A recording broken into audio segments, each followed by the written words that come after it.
यहाँ पर आते हैं टॉपिक में। और टॉपिक में आज हम दो चीजें पढ़ेंगे। एक आकाश गंगाओं के बारे में पढ़ेंगे, आकाश गंगा, और दूसरा पढ़ेंगे तारा, स्टार्स के बारे में पढ़ेंगे। ये दो टॉपिक पढ़ेंगे। और तारा पढ़ते समय ही हम कहां पर आ जाएंगे, अपने सूर्य पर आ जाएंगे। यहाँ दो विषय बिंदुओं को आज पढ़ेंगे और बहुत विस्तार देंगे सूर्य के बारे में। और फिर सूर्य के परिवार में से एक ग्रह हमारी पृथ्वी है, तो फिर पृथ्वी को पढ़ेंगे और उस पर सारा का सारा विस्तार देंगे। तो वो टॉपिक आ जाएगा भूगोल का। चलो तो शुरू करते हैं दोस्तों, शुरू करते हैं। ठीक है, शुरू करते हैं। यस, यहाँ पर बात आती है गैलेक्सीज की। आपने सबने कल समझा है गैलेक्सीज, जिन्हें आप कहते हैं आकाश गंगाएं। क्या कहते हैं आप? आकाश गंगा। तो सर्वप्रथम प्रश्न उठता है, आइए टॉपिक पर आइए। सर्वप्रथम प्रश्न उठता है कि आकाश गंगा क्या है? क्या प्रश्न उठता है? आकाश गंगा क्या है? इनकी उत्पत्ति कैसे हुई, किस प्रक्रिया से नहीं, कैसे हुई है? इन दो प्रश्नों के जवाब में बड़ा सरल सा जवाब है। अंतरिक्ष में, ब्रह्मांड में कोई भी शब्द, आकाश में तीन में से कोई भी एक शब्द प्रयोग कर सकते हैं। कि सुदूर आसमान में, अंतरिक्ष में या ब्रह्मांड में फैले हुए तारों के समूह को ही आकाश गंगा कहा जाता है। किसके समूह को दोस्तों? तारों के समूह में आकाश गंगा कहा जाता है। समझ गए मेरी बात की नहीं? आकाश गंगा कुछ और नहीं बल्कि तारों का समूह है। तारा अकेला नहीं होता, बल्कि तारा अपने संपूर्ण परिवार के साथ जुड़ करके इसमें उपस्थित रहता है। अपने संपूर्ण परिवार के साथ जुड़ करके इसमें उपस्थित रहता है। क्या हाल है Vaibhav? Please just wait, just wait दोस्तों, जस्ट वेट।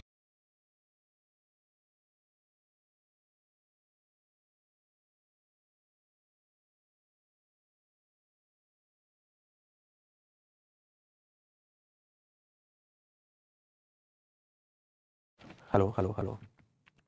एक आपके संस्था के ही बड़े प्रिय सदस्य हैं हमारे, मेरे अनुयायी भी हैं, वो अचानक स्टूडियो में प्रवेश कर गए। गलती इस बात को ध्यान रखना है कि आकाश गंगा में तारा अपने आप में अकेला नहीं होता, बल्कि वह संपूर्ण परिवार के साथ होता है। ठीक उस प्रकार से जैसे मान लीजिए किसी दिन मेरे घर में कोई एक कार्यक्रम है और मैं आपको निमंत्रण देता हूं कि आप मेरे घर आइए, तो मैं कैसे लिखता हूं निमंत्रण में? निमंत्रण में लिखता हूं आपका नाम, जैसे इसमें से कोई पढ़ लेता हूं, जैसे इसमें से कुछ नाम पढ़ लेता हूं, जैसे नाज अंसारी है, डोनाल्ड ट्रंप है, कुमकुम है, सपना है, निर्मा है, ये सब नाम मैंने पढ़ लिया और मैंने आपके नाम कार्ड में लिखे और उसमें ब्रैकेट लिख देता हूं सा परिवार। लिखता हूं कि नहीं लिखता? बताओ। आप सा परिवार आमंत्रित है। ठीक उसी प्रकार से जब हम आकाश गंगाओं को तारों का समूह कहते हैं, तो बेसिकली तारा अपने पूरे परिवार के साथ उपस्थित रहता है। तारे के परिवार में आते हैं ग्रह, उपग्रह, क्षुद्र ग्रह एवं धूमकेतु या पुच्छल तारे। ये सब बताऊंगा ये क्या होते हैं, सब बताऊंगा, बट पहले नाम ले रहा हूं। इन सब के साथ साथ उपस्थित रहता है। ये सब आपस में एक दूसरे के साथ एक विशिष्ट ऊर्जा द्वारा जुड़े होते हैं और प्रत्येक तारा आकाश गंगा में उपस्थित रहते हुए स्थिर नहीं रहता, बल्कि वह भी आकाश गंगा के केंद्र की परिक्रमा कर रहा होता है। आपको बस इतना समझाना चाहूंगा दोस्तों कि दुनिया का कोई भी खगोलीय पिंड स्थिर नहीं है, बल्कि वह खगोलीय पिंड दो प्रकार की गति करता है, एक घूर्णन तो दूसरा परिक्रमण। घूर्णन का मतलब होता है अपने ही स्थान पर खड़ा हुआ गति कर रहा है, लट्टू के भांति गति कर रहा है। तो परिक्रमण कहलाता है किसी ऑब्जेक्ट किसी केंद्र के चारों ओर घूम रहा है। तो दुनिया के समस्त आकाशीय पिंड कम से कम ये दो प्रकार की गतियां अवश्य करते हैं। हाँ, गति की दर में अंतर हो सकता है अवश्य। गति की दर में अंतर होने का मतलब है दर, रेट ऑफ वेलोसिटी की बात जहां मैं कर रहा हूं। रोटेशनल वेलोसिटी की बात तो रेवोल्यूशन वेलोसिटी की बात, ये दोनों अलग अवश्य हो सकती हैं, लेकिन दोस्तों प्रत्येक गति जरूर करते हैं। आपस में कमेंट्स मत करना, दो झापड़ लगाऊंगा खींच के। यहां आओ, क्लास को पढ़ो। आपस की कमेंटबाजियां चलेंगे तो सच में ब्लॉक करा दूंगा, एक दो दिन बस बर्दाश्त करूंगा। समझ गए मेरी बात की नहीं? बस अच्छे से पढ़ो, ये बदमाशियां नहीं चलेंगी आप सबकी। ओके, तो परिभाषित करते हैं, इन्हें इस प्रकार से परिभाषित करते हैं। दुनिया के स्तर पर अगर इनका हम क्लासिफिकेशन करें, ये कैसी प्राप्त होती हैं, आकाश गंगाएं कैसी प्राप्त होती हैं, तो आकृति के आधार पर इन्हें तीन वर्गों में विभाजित किया जाता है दोस्तों। आकृति के आधार पर इन्हें तीन वर्गों में विभाजित कर दिया जाता है। एक होती है जिसे हम कहते हैं सर्पिलाकार, स्पाइरल, मैं अभी दिखाऊंगा भी। ये एक प्रकार की होती है जो सर्पिलाकार होती है, स्पाइरल होती है। दूसरे प्रकार की होती है इलिप्टिकल होती है, जिन्हें हम कहते हैं दीर्घ वृत्तीय आकृति की होती हैं। और तीसरी आकार आकाश गंगाएं होती हैं जिनकी कोई निश्चित आकृति नहीं होती है, अनिश्चित आकृति वाली होती है, इरेगुलर होती हैं, अनिश्चित आकृति वाली होती हैं, जिसे हम इरेगुलर आकृति की बात करते हैं। ठीक है, इरेगुलर आकृति की बात करते हैं। तीन प्रकार की आकाश गंगाएं होती हैं। अब इनमें से जो हमारी आकाश गंगा है जिसे हम मंदाकिनी कहते हैं। अब मंदाकिनी क्यों कहते हैं यह भी समझाना चाहूंगा।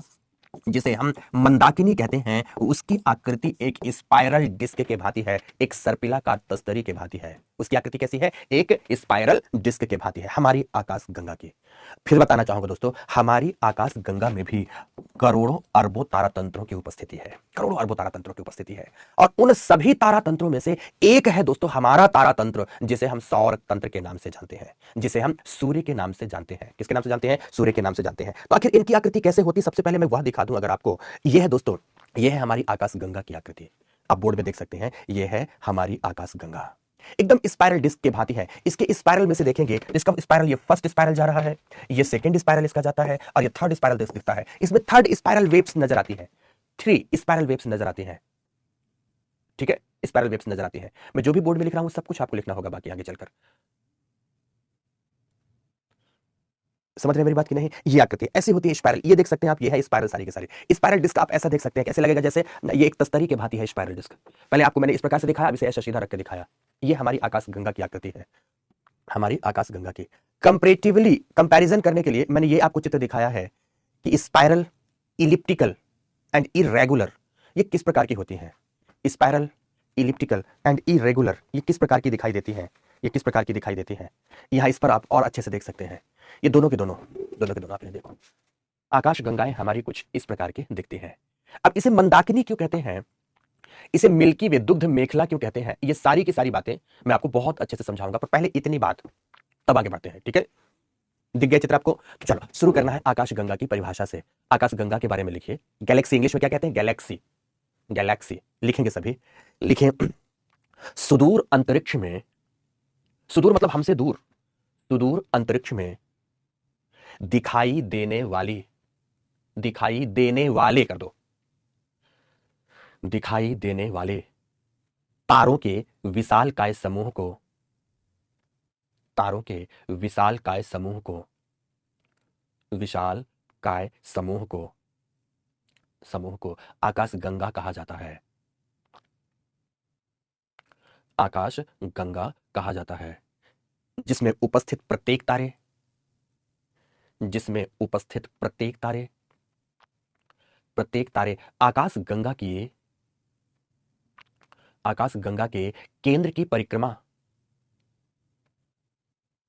केंद्र की परिक्रमा कर रहे होते हैं, कर रहे होते हैं, पूर्ण विराम लगाएं, कर रहे होते हैं, पूर्ण विराम लगाएं और पैरा चेंज करें, लिखें अंतरिक्ष में पाई जाने वाली आकाश गंगाओं को, अंतरिक्ष में पाई जाने वाली आकाश गंगाओं को, आकाश गंगाओं को हम 3 श्रेणियों में, हम 3 श्रेणियों में विभाजित करते हैं, 3 श्रेणियों में विभाजित करते हैं। नंबर 1 स्पाइरल, SPIRAL, स्पाइरल में ही लिखेंगे सर्पिलाकार, सर्पिलाकार लिख दिया, स्पाइरल डैश देकर लिखे, लिखे हमारी आकाश गंगा का नाम मंदाकिनी है, हमारी आकाश गंगा का नाम मंदाकिनी है, जिसकी आकृति, जिसकी आकृति स्पाइरल डिस्क, ये देखो आप ये वाला चित्र, spiral disc, Hindi spiral disc के बारे में लिखना हो तो सर्पिलाकार तस्तरी के भांति है, स्पाइरल डिस्क सर्पिलाकार तस्तरी के भांति है। ठीक है, अब देखना ध्यान से, इसको हम मंदाकिनी कहते क्या, हमें ये क्यों है ये समझाना चाहूंगा। इसका दोस्तों, इसका जो मध्य का भाग है, ये वाला भाग मैं दिखाना चाहूंगा। इसके जो मध्य का भाग है, यहां पर चमकीले प्रकाश की कमी है, यहां पर चमकीले प्रकाश की कमी है। ये मंदाकिनी शब्द का अर्थ क्या होता है पहले ये जानो। मंद है आंख जिसका, दोस्तों क्या हुआ, मंद है आंख, आंख का मतलब होता है कमर। आपने नाम सुना होगा नायिकाओं का, महिलाओं का नाम सुना होगा, बालिकाओं का नाम सुना होगा, मंदाकिनी। आखिर मंदाकिनी नाम क्यों रखा जाता है? मंदाकिनी का शाब्दिक अर्थ है मंद है आंख जिसका, अर्थात वह नायिका जिसका कमर पतला है। समझ रहे हैं मेरी बात की नहीं? जिसका कमर पतला है, क्लियर हो गया मेरी बात की नहीं? तो पतले कमर वाली नायिका को ही मंदाकिनी कहा जाता है। तो इसका नाम मंदाकिनी क्यों हुआ? क्योंकि इसके मध्य भाग में मंद चमकीला प्रकाश है। इसके मध्यम भाग में मंद चमकीला प्रकाश है। इस मंद चमकीले प्रकाश की वजह से ही इसका नाम मंदाकिनी पड़ गया दोस्तों। तो आप पूछोगे सर इसका नाम मिल्की वे क्यों है? आप देखो इसके मध्य भाग से यहां से निकलता हुआ एक चमकीला प्रकाश दिखाई देगा आपको। यहां से निकलता हुआ ऐसे लगेगा चमकीले प्रकाश की नदी बह रही है, चमकीले प्रकाश की। इसके केंद्र से जो चमकीले प्रकाश की बहती हुई नदी दूध के भांति नजर आती है, बहती हुई नदी दूध के भांति नजर आती है, इसीलिए इसे दुग्ध मेखला कहा जाता है, मिल्की वे कहा जाता है। हर बात समझना है, हर बात पढ़ना है। इसे क्या कहा जाता है? मिल्की वे कहा जाता है।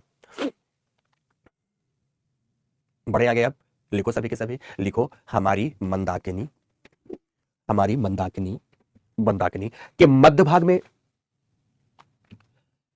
भाग में चमकीला दूधिया प्रकाश, चमकीला दूधिया प्रकाश फैलता हुआ नजर आता है, फैलता हुआ नजर आता है। इसीलिए इसे दुग्ध मेखला, मिल्की वे, दुग्ध मेखला, क्या लिखा आपने? मिल्की वे कहा जाता है, पूर्ण विराम, पूर्ण विराम। ये हमारी मंदाकिनी की विशेषता है। फिर पूर्ण विराम लगाकर पहला चेंज करेंगे, लिखिए मंदाकिनी, मंदाकिनी, मंदाकिनी के एक मध्यवर्ती सिरे के किनारे, मंदाकिनी के एक मध्यवर्ती सिरा मतलब किनारा, सिरे के किनारे अवस्थित है हमारा सूर्य, अवस्थित है हमारा सूर्य, जो मंदाकिनी के केंद्र की परिक्रमा, मंदाकिनी के केंद्र की परिक्रमा लगभग 250 मिलियन वर्षों में, आप 25 करोड़ वर्ष भी कह सकते हैं, 250 मिलियन वर्षों में पूरी करता है, 250 मिलियन वर्षों में पूरी करता है, जिसे एक खगोल वर्ष, एस्ट्रोनॉमिकल ईयर, एक खगोल वर्ष के नाम से जाना जाता है। अंडरलाइन करके लिखेंगे, ये सब बहुत जबरदस्त फैक्ट है आपके। सूर्य कितने दिनों में परिक्रमा करता है, उसे किस नाम से जानते हैं, सूर्य की अवस्थिति कहां पर है? पूर्ण विराम लगाकर लिखें हमारी मंदाकिनी में, मतलब या अर्थात हमारी, सिंपल लिखे सीधा, हमारी मंदाकिनी में लगभग 2 अरब तारे हैं, लगभग 2 अरब तारे हैं, जिनमें से सूर्य के सबसे करीब का तारा, सूर्य के सबसे समीप का तारा, जैसे मान लीजिए ये हमारा यहां सूर्य है, तो यहां पर अवस्थित तारा, सूर्य के सबसे करीब का तारा प्रॉक्सिमा सेंचुरी है, प्रॉक्सिमा सेंचुरी है, प्रॉक्सिमा सेंचुरी। सूर्य के सबसे करीब के तारे का नाम क्या है? तो प्रॉक्सिमा सेंचुरी है।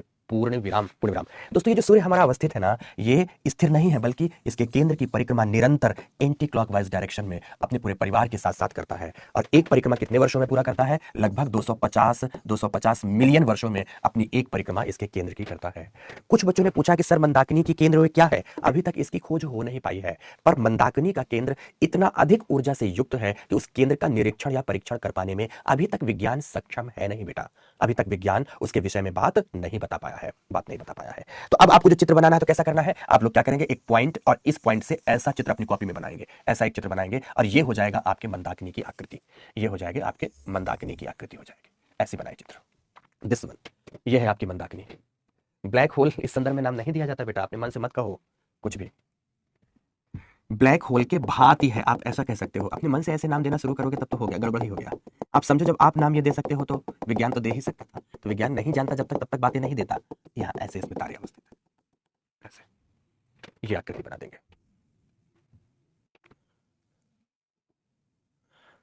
श्वेता पनवर, ब्लैक होल होता है ना, ब्लैक होल के भांति होता है, ब्लैक होल के भांति। नैन्सी पांडे आ जाएंगे चंद्रमा में तो वो भी बता देंगे बिटिया तुम्हारी नैन्सी। अमन विश्वकर्मा, ब्लैक होल इसलिए आपके साइंस टेक्नोलॉजी वाले सर बताए होंगे क्योंकि बेसिकली वो ब्लैक होल नहीं है। ब्लैक होल की परिघटना एक अलग परिघटना है जो कि तारों में घटित होती है। आकाश गंगा के केंद्र में बताया ना कि इतनी अधिक ऊर्जा होती है कि उसके केंद्र से प्रकाश भी निकलकर बाहर नहीं जाता, तो कंपैरिजन ब्लैक होल से कर दिया जाता है कि ब्लैक होल के भांति है। बट वो ब्लैक होल है ऐसा नहीं है, वो ब्लैक होल के भांति है। समझ गए ना? ओके, ऐसा समझो। लिख दिया इतना सारी बातें। इतनी सारी बातें लिख दिया, बना लिया चित्र ना। ओके, तो पहली की आकाश गंगा कैसी होती है? एक इलिप्टिकल डिस्क के भांति होती है। पहली, उसे आपने लिख दिया। ठीक, ये पहला नाम हमारी आकाश गंगा का मंदाकिनी है, दूसरा नाम इसका मिल्की वे है। ठीक है, दुग्ध मेखला है। अब आगे बढ़ते हैं दोस्तों, आगे बढ़ते हैं। तो अब पहली आकाश गंगा का नाम आपने लिखा, पहले प्रकार की आकाश गंगा। अब हम दूसरे में पहुंचते हैं। दूसरे के बारे में लिखिए, सेकंड पॉइंट लिखिए, लिखिए दीर्घ वृत्तीय, इलिप्टिकल, इलिप्टिकल, इलिप्टिकल है जो। अब इलिप्टिकल के बारे में लिखेंगे सभी के सभी, लिखे ऐसी आकाश गंगाएं, दीर्घवृत्तीय के बारे में बात कर रहा हूं, लिखे ऐसी आकाश गंगाएं सामान्यतः, ऐसी आकाश गंगाएं सामान्यतः, सामान्यतः सबसे वृहद आकार की होती हैं, सबसे वृहद आकार की होती हैं। ऐसी आकाश गंगाएं सामान्यतः सबसे वृहद आकार की होती हैं, सबसे बड़े आकार की होती हैं, वृहद आकार की होती हैं, जिनकी संख्या भी अत्यधिक है, जिनकी संख्या भी अत्यधिक अत्यधिक है। अब इनकी आकृति कैसे बनाएंगे? देखिए यहां ऐसी बनाएंगे आकृति, बनाइए जल्दी अपनी कॉपी में। और इसमें फिर यहां पर आप तमाम ये डॉट्स रख रहे हैं, डॉट्स तारे हैं,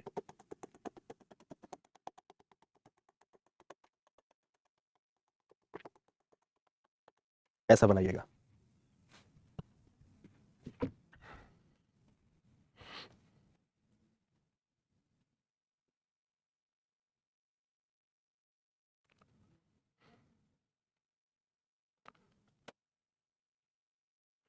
बना लिया आपने। फिर लिखेंगे इरेगुलर, अनियमित आकाशगंगा। ये आपके पढ़ने का कंसर्निंग एरिया इसलिए नहीं क्योंकि आपको अपनी आकाशगंगा पढ़ना है, आपको अपनी पृथ्वी के बारे में जानना है, तो आपको केवल अपनी आकाशगंगा के विषय में विस्तार देना था। तो तीसरी लिखे इरेगुलर, इरेगुलर, इरेगुलर के बारे में सभी लोग लिखेंगे वह आकाशगंगाएं,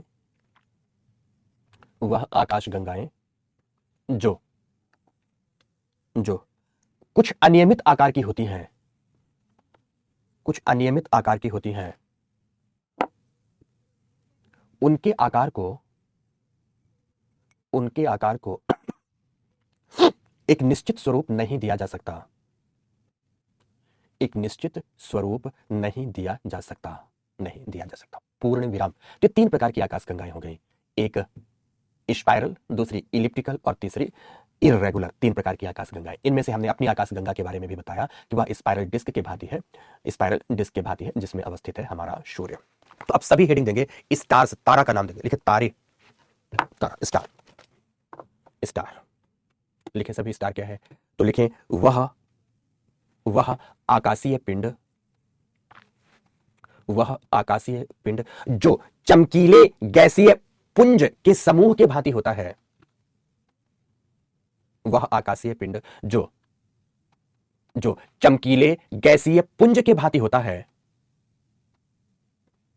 पुंज के भांति होता है, उसे उसे किस नाम से जानते हैं? उसे तारे के नाम से जानते हैं, उसे तारे के नाम से जानते हैं। पूर्ण विराम। लिखें हमारे आकाश गंगा में ही, हमारे आकाश गंगा में ही ऐसे लाखों करोड़ों तारे हैं,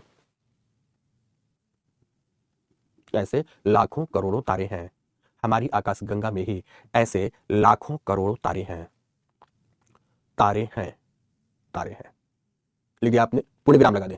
पूर्ण विराम लगाने के बाद फिर क्या करेंगे? आगे लिखेंगे उन उन तारों में से एक है हमारा तारा, उन तारों में से एक है हमारा तारा, हमारा तारा जिसे सूर्य के नाम से जानते हैं, जिसे सूर्य के नाम से जानते हैं, सूर्य के नाम से जानते हैं। पूर्ण विराम लगाएं। लिखें प्रत्येक तारों के भांति, प्रत्येक तारों के भांति सूर्य में भी अपनी स्वयं, सूर्य में भी अपनी स्वयं की ऊर्जा एवं प्रकाश, स्वयं की ऊर्जा है, स्वयं की ऊर्जा एवं प्रकाश उपस्थित है,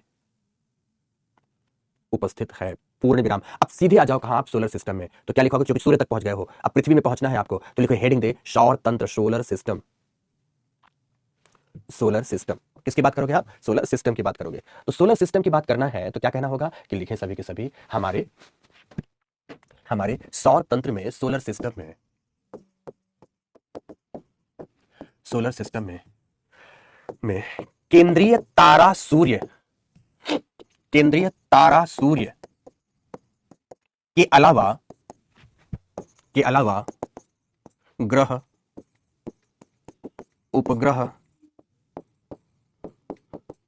क्षुद्र ग्रह, ग्रह, उपग्रह, क्षुद्र ग्रह, बौने ग्रह, धूमकेतु, धूमकेतु आदि उपस्थित है, धूमकेतु आदि उपस्थित है, आदि उपस्थित है। कभी भी आपसे पूछा जाए कि हमारे सोलर सिस्टम के पार्ट्स कौन कौन हैं, तो आप इनकी बात करेंगे, इनकी बात करेंगे। ये तो हमेशा स्थायी पिंड है। इनके अलावा अस्थायी पिंड के रूप में एक और की चर्चा होती है, अस्थायी पिंड के रूप में एक और की चर्चा होती है, जिसे आप क्या कहते हैं, उल्का पिंड कहते हैं, उल्का पिंड कहते हैं, मेटियोर्स कहते हैं। इन सारे कंपोनेंट्स के बारे में आपको पढ़ना है, इन सारे कंपोनेंट्स में आपको विस्तार देना है। केंद्रीय तारा सूर्य के साथ साथ ग्रह, उपग्रह, क्षुद्र ग्रह, बौने ग्रह, धूमकेतु एवं उल्का पिंडों को विस्तार के साथ पढ़ना है। एक नैन्सी पांडे करके बिटिया है, कोई भी शब्द जैसे आप बोलो ना तुरंत पूछ लेगी ये क्या है। अरे बुद्धिहीन बालिका, वक्त देगी बताने का तब तो बताऊंगा। ये बता कि पहले सूर्य ना बताऊं, धूमकेतु ही बता दूं। तुम्हारे प्रश्न से पता चलता है कि तुम बेहद इरिस्पॉन्सिबल हो। एक तरफ से पूछो ना कि सर सूर्य के बारे में और विस्तार बताइए, तो पहले सूर्य बताऊंगा, सबको बताते हुए यहां पर पहुंच जाऊंगा। इसीलिए बोर्ड में लिखा है, नैन्सी बड़ी समझदार मत बन बिटिया, खलीफा बनने से तुझे कुछ नहीं मिलेगा, केवल तू विदूषक बन जाएगी, हंसी का पात्र बनेगी। ठीक है, सुनते चल बिटिया। बहुत अच्छे से एक एक विषय बिंदु को सिस्टमैटिक पढ़ो, खरगोश की तरह जंप कर करके आगे मत केवल बढ़ो कि नहीं सर इसको सबको छोड़ दीजिए, केवल इसको बता दीजिए। ऐसा लगता है बाकी सबके बारे में ये प्रचंड विद्वान हो गई है, प्रकांड नहीं प्रचंड विद्वान हो गई, बस यही नहीं जानती है तो इस पर इसने प्रश्न कर लिया। कि क्लास सबके लिए है, उन बच्चों को भी पढ़ाने दे बेटा जिनको बहुत कम जानकारी है। फिर इसे भी बताऊंगा, खूब अच्छे से बताऊंगा तेरे लिए ये भी बेटा। ओके, तो प्रश्नों का अपना एक अनुशासन होता है, प्रश्नों की एक मर्यादा है कि कौन सा प्रश्न कब पूछा जाए। उस मर्यादा का भंग करेंगे तो दंड के पात्र तो आप बनेंगे ही, डांट के पात्र बनेंगे आप। इस तरह से मत करो बेटा, मत करो। ठीक है, चलो इधर आओ। लिखना है सबसे पहले आप किसको हेडिंग देंगे, लिखेंगे सूर्य। लिखो सभी सूर्य के बारे में, सूर्य। यहां से शुरुआत होगी, सूर्य से शुरुआत करते हैं दोस्तों, सूर्य। ठीक है, लिखें लिखें। यह सूर्य के बारे में, यह एक तारे का उदाहरण है। सूर्य है कौन अपने आप में, तारा है दोस्तों। तो सूर्य एक तारे का उदाहरण है जिसमें सूर्य के बारे में बात करेंगे और बहुत विस्तार से, जिसमें ऊर्जा का मुख्य कारण नाभिकीय संलयन एवं नाभिकीय विखंडन की प्रक्रिया है। अभी मत बोलना मेरे साइंस टेक्नोलॉजी वाले सर ने तो केवल संलयन बताया है, मैं बता रहा हूं तो बस पढ़ लो। नाभिकीय संलयन एवं नाभिकीय विखंडन की प्रक्रिया है। अब देखना, ये जो संलयन की प्रक्रिया है इसका योगदान 99% है और इसका योगदान 1% से भी कम है दोस्तों, 1% से भी कम है, इसलिए इसे जनरली इग्नोर कर दिया जाता है। पर जब आप यूपीएससी के लिए पढ़ते हैं, सामान्य अध्ययन के क्रम में आप इसे इग्नोर कर देते हो, लेकिन जब आप यूपीएससी की प्रिपरेशन कर रहे होते हैं तो यहां पर चीजों को बढ़िया तरीके से जानना होता है। अगर आपसे कोई पूछता है कि सूर्य में ऊर्जा के क्या क्या वजहें हैं, सूर्य में ऊर्जा किन किन कारणों से प्राप्त होती है, तो नाभिकीय संलयन एवं विखंडन, इन दोनों कारणों से ही सूर्य में ऊर्जा की उपस्थिति है। लेकिन ऊर्जा प्राप्ति का मुख्य कारण, तो मुख्य में तो 99% वाली पोर्शन ही आएगा, तो मुख्य कारण कौन सा है, मुख्य कारण नाभिकीय संलयन की प्रक्रिया है। जबकि अत्यंत ही गौड़ का मतलब होता है सेकेंडरी या निम्न कारण कौन सा है, नाभिकीय विखंडन की प्रक्रिया है। सबको समझाऊंगा। जैसे हमारे सूर्य में ये केंद्र है, तो केंद्र की सबसे बड़ी विशेषता है कि इस केंद्रीय भाग में दोस्तों प्रचुर मात्रा में हीलियम नाभिक उपस्थित होता है। सूर्य की रचना मुख्य रूप से हाइड्रोजन से हुई है, बाकी आप सब जगह देखोगे बिखरा पड़ा होगा हाइड्रोजन। सूर्य या किसी भी तारे की रचना मुख्य रूप से किससे हुई होती है, हाइड्रोजन परमाणु से हुई होती है। यहां हर जगह हाइड्रोजन हाइड्रोजन हाइड्रोजन ही प्राप्त हो रहा होगा, लेकिन इसके केंद्र में हीलियम की उपस्थिति भी पाई जाती है। अब यह कैसे, इस बात को समझना। बेसिकली नाभिकीय संलयन की प्रक्रिया क्या है कि हाइड्रोजन के आप 3 समस्थानिकों का नाम जानते हैं। पहले को आप जानते हैं 1H1 के नाम से, दूसरे को जानते हैं 1H2 के नाम से और तीसरे को जानते हैं 1H3 के नाम से। तो हाइड्रोजन के इन 3 समस्थानिकों में उच्च ऊर्जा के साथ जब बहुत अधिक प्रचुर मात्रा में एनर्जी होती है, ताप ऊर्जा होती है, तो उच्च ऊर्जा की दशा में जब हाइड्रोजन के यह 2 परमाणु अर्थात ये ड्यूटेरियम कहलाता है और ये ट्रिटियम कहलाता है, तो जब ड्यूटेरियम और ट्रिटियम उच्च ऊर्जा की दशा में आपस में संलयित होते हैं तो ये 2H का निर्माण अर्थात एक हीलियम परमाणु का निर्माण करते हैं। मुक्त होती है ऊर्जा के रूप में और विविध प्रकार की ऊर्जा होती है, ना केवल प्रकाश ऊर्जा बल्कि प्रकाश ऊर्जा, ताप ऊर्जा एवं इसके अलावा भी कई प्रकार की ऊर्जा होती है। वह कौन सी होती है, आज की कक्षा में ही हम लोग पढ़ेंगे। सूर्य में कौन कौन से प्रकार की ऊर्जा होती है वह आज की कक्षा में ही हम लोग पढ़ेंगे। तो दोस्तों यहां पर सूर्य में जो पाया जाने वाला पदार्थ है उस पदार्थ में ध्यान रखना 99% पदार्थ हाइड्रोजन ही होता है, 99% हाइड्रोजन होता है। शेष 1% मात्रा में हीलियम एवं हीलियम के अलावा अन्य होते हैं। तो अब आप पूछोगे सर ये हीलियम कहां पर है? तो देखो, हाइड्रोजन की तुलना में हीलियम होता है भारी। हाइड्रोजन की तुलना में हीलियम भारी है क्योंकि हाइड्रोजन 1H1 1H2 के नाम से जाना जाता है, जबकि हीलियम 2H ही है, इसका परमाणु भार अधिक है। तो भारी होने के कारण यह हल्के पदार्थों से पृथक होकर यह कहां चला जाता है? यह केंद्र की ओर डूब जाता है। ऐसा ये केंद्र में चला जाता है, और केंद्र का मतलब होता है क्रोड या कोर। केंद्र का मतलब क्या है? कोर या क्रोड। तो भारी होने के कारण यह हाइड्रोजन परमाणुओं से पृथक होता होता धीरे धीरे जाकर केंद्र में एक्युमुलेट हो जाता है, केंद्र में यह इकट्ठा हो जाता है। तो केंद्र में हाइड्रोजन की तुलना में किसकी अधिकता हो जाती है? हीलियम की अधिकता हो जाती है। यह हीलियम सामान्यतः यहां पर स्थायी रूप से पड़ा होता है, लेकिन चूंकि इसका तापमान, केंद्र का तापमान 1 करोड़ डिग्री सेल्सियस से भी अधिक होता है, तो उच्च तापमान के कारण यहां यह हीलियम अपने अस्तित्व को बनाए नहीं रख पाता, बल्कि इस हीलियम की कुछ मात्रा का, हालांकि बहुत कम मात्रा होती है, इस बात को बहुत ध्यान से समझेंगे, हीलियम की कुछ मात्रा का यहां पर विखंडन भी हो रहा होता है। तो दोस्तों, ये जो नाभिक है, नाभिक में जो हीलियम पाई जाती है, यहां पर इसका नाभिकीय विखंडन चल रहा होता है। उच्च तापमान के कारण क्या चल रहा होता है? नाभिकीय विखंडन चल रहा होता है, जिसके कारण प्रचुर मात्रा में ऊर्जा प्राप्त होती है। बाकी जो क्षेत्र है उनमें पाई जाने वाली हाइड्रोजन है, उस हाइड्रोजन के संलयन की प्रक्रिया चल रही होती है, लेकिन यहां पर दोस्तों क्या होता है? नाभिकीय विखंडन की प्रक्रिया हो रही होती है। याद रखेंगे आप सभी, ठीक है ना? तो सूर्य में अब जो आगे लिखना है, तो आप एक एक बात करके लिखते जाएंगे, ठीक है ना? एक एक बात करके तो लिखें सभी सभी। सूर्य के बारे में लिखते हुए, हमारा केंद्रीय तारा कौन है? सूर्य है। इतनी बात आपने लिख ली है, अब आगे लिखेंगे। लिखिए, सूर्य में उपस्थित पदार्थ,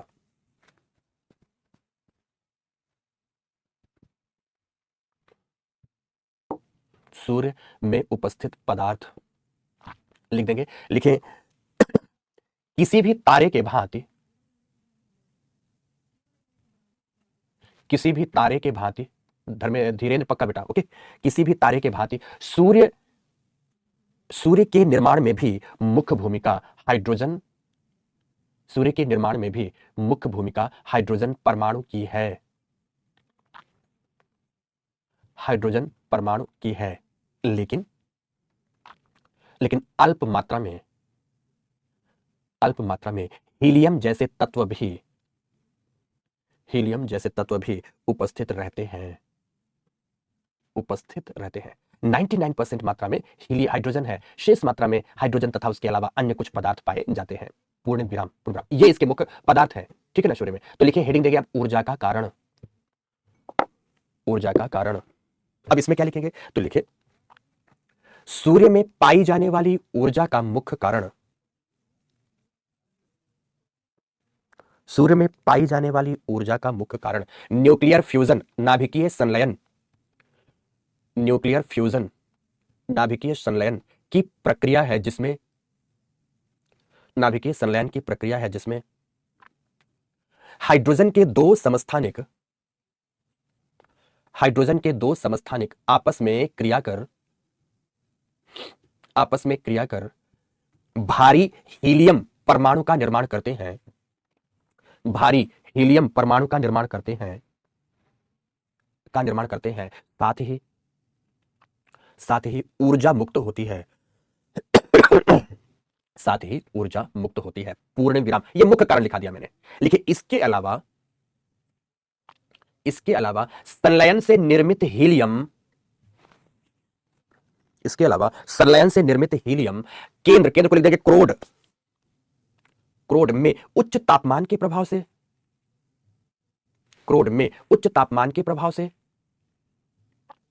प्रभाव से विखंडित होने लगती है, विखंडित होने लगती है, विखंडित होगी दोस्तों, विखंडित होने लगती है, जिसे, जिसे न्यूक्लियर फिजन मतलब नाभिकीय विखंडन, नाभिकीय विखंडन कहा जाता है, कहा जाता है। पूर्ण विराम, हेडिंग देकर सब लिखेंगे, नाभिकीय विखंडन, नाभिकीय विखंडन, विखंडन की भूमिका, की भूमिका संलयन ऊर्जा की तुलना में अत्यल्प है, संलयन ऊर्जा की तुलना में बहुत कम है ना? अत्यल्प है, लेकिन, लेकिन इसे नकारा नहीं जा सकता, इसे नकारा नहीं जा सकता, इसे नकार नहीं सकते कि इसकी भूमिका नहीं है। पूर्ण विराम, अर्थात, अर्थात सूर्य ऊर्जा में, सूर्य ऊर्जा में नाभिकीय संलयन एवं विखंडन दोनों ही प्रक्रियाओं का, नाभिकीय संलयन एवं विखंडन दोनों ही प्रक्रियाओं का योगदान है जिसमें से संलयन प्रक्रिया की भूमिका प्रभावी है, जिसमें से संलयन प्रक्रिया की भूमिका प्रभावी है। पूर्ण विराम, बात समाप्त। तो ये सूर्य की ऊर्जा का कारण है। अब हमें तीसरे नंबर पर क्या लिखना है? सूर्य की संरचना लिखना है। किसके बारे में लिखना है हमें? सूर्य की संरचना, स्ट्रक्चर ऑफ द सन के बारे में बात करनी है। तो लिखिए सभी, सूर्य की संरचना, सूर्य की संरचना, संरचना। देखो, स्ट्रक्चर ऑफ द सन के बारे में हमने ये एक आपके लिए चित्र खोजा है, बेसिकली सूर्य ढेर सारी कॉन्सेंट्रिक रिंग्स के रूप में पाया जाता है, ढेर सारे कॉन्सेंट्रिक रिंग्स के रूप में पाया जाता है, जिसको कहते हैं संकेंद्राकार या संकेंद्रीय मेखलाओं के रूप में पाया जाता है। ऐसा समझो कि एक छोटी सी बॉल है, उस छोटी बॉल को बड़ी सी बॉल ढके हुए है, उस बड़ी बॉल को और बड़ी बॉल ढके हुए है, फिर उस बड़ी बॉल को और बड़ी बॉल ढके हुए है, उस बड़ी बॉल को और बड़ी बॉल ढके हुए है। तो इस प्रकार से सूर्य हमारा 5 गेंदों से ढका हुआ है। आप ऐसा समझो, गेंदों से, ओनियन के जैसा कह सकते हो आप, पर ओनियन का एक केंद्र उत्तर और दक्षिण में होता है। तो ठीक प्रकार से तो उदाहरण नहीं होगा, बट कह सकते हो मोटे तौर पर।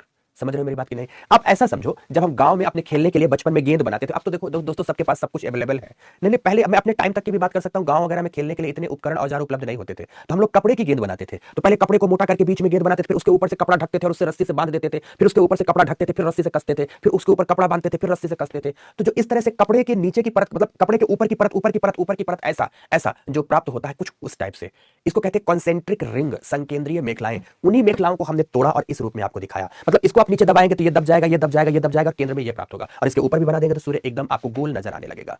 सूर्य आपको क्या नजर आने लगेगा? गोल नजर आने लगेगा। कुछ बच्चों ने कहा सर हमने शौक से बनाई, मुझे से बनाई। हाँ ठीक है भाई, मुझे से आपने बना दी, जुराब से बना दी, पर कहने का अर्थ समझो, ठीक है? समझ गए मेरी बात की नहीं? तो इस तरह से सूर्य की वास्तविक संरचना है, जिसके केंद्र में कोर मतलब क्रोड पाया जाता है, फिर उसके बाद रेडिएटिव जोन पाया जाता है, फिर उसके बाद कन्वेक्टिव जोन पाया जाता है, फिर उसके बाद फोटोस्फीयर पाया जाता है, फिर उसके बाद क्रोमोस्फीयर पाया जाता है। मैं इसे बहुत अच्छे से समझाऊंगा अभी आपको, बहुत अच्छे से समझाऊंगा, बहुत अच्छे से। और इन सब के बारे में इनकी विशेषता को लिखना है, इनकी विशेषता को लिखना है। अगर गोल मान लिया कि सूर्य इस तरह है, तो सूर्य के एक अनुप्रस्थ काट को अगर निकाल कर केंद्र तक देखा जाए तो यहां आपको देखो कैसे दिखेगा। केंद्र में क्रोड है, कोर है, फिर रेडिएटिव जोन है, फिर जो ग्रेविटी जहां पर लिखी है ना, कन्वेक्टिव जोन का पार्ट है, और इस कन्वेक्टिव जोन के ऊपर फोटोस्फीयर, क्रोमोस्फीयर आदि पाया जाता है। अभी आप सन स्पॉट नहीं देखेंगे, फोटोस्फीयर एंड क्रोमोस्फीयर आदि पाया जाता है। ये सारी की सारी संरचनाएं जो आपको दिख रही है दोस्तों, सूर्य की दिख रही है। मैं एक एक विषय बिंदु को बहुत अच्छे से अभी समझाने जा रहा हूं। पहले एक बार चित्र बस देख लो, एक बार चित्र देख लो। ये सब संरचना, और सूर्य के बाह्य परिमंडल से इस तरह से निकलती हुई सौर ज्वालाएं बाहर दिखेंगी, सौर आंधियां बाहर दिखेंगी, जिसे हम कोरोना के नाम से जानते हैं। और कोरोना बेसिकली छठवां मंडल है बाहर का। कोरोना छठम मंडल का प्रतीक है दोस्तों, छठम मंडल का प्रतीक है। ओके, तो हमने सूर्य की संरचना को कुछ इस रूप से यहां से देखना शुरू किया। तो मैंने यहां पर दिखा कि किस तरह से छोटे एक अनुप्रस्थ काट के रूप में दिखता है। तो यहां पर इसके रेडिएटिव एंड कन्वेक्टिव जोन दिखते हैं। ये तो कोर हो गया। देखो यहां सर्प के भांति बाहर निकलती हुई ऊर्जा दिखती है, अर्थात बाहर की ओर रेडिएशन निकल रहा है, बाहर की ओर रेडिएशन निकल रहा है। तो कन्वेक्टिव जोन में आप देखेंगे कि ये छोटी छोटी रिंग्स बनी हुई है, जिसमें ऊर्जा वहीं वहीं पर घूम रही है। इसे हम कन्वेक्टिव जोन, क्योंकि यहां पर कन्वेक्शनल करंट्स चलती है, संवहनीय धाराएं चलती हैं, इसलिए इसे संवहन मंडल के नाम से जाना जाता है। एक तो क्रोड हो गया, फिर विकिरण मंडल है, फिर संवहन मंडल है। संवहन मंडल के बाहर प्रकाश की अत्यंत चमकीली लाइन है, जिसे हम लोग फोटोस्फीयर कहते हैं। फिर चमकीली लाइन के बाहर सूर्य का लालिमा युक्त प्रकाश दिखाई देता है, जिसे क्रोमोस्फीयर कहते हैं। और लास्ट में प्राप्त होता है दोस्तों कोरोना। इस तरह से सूर्य इतनी संकेंद्रीय मेखलाओं का बना हुआ है, इतनी सारी संकेंद्रीय मेखलाओं का बना हुआ है।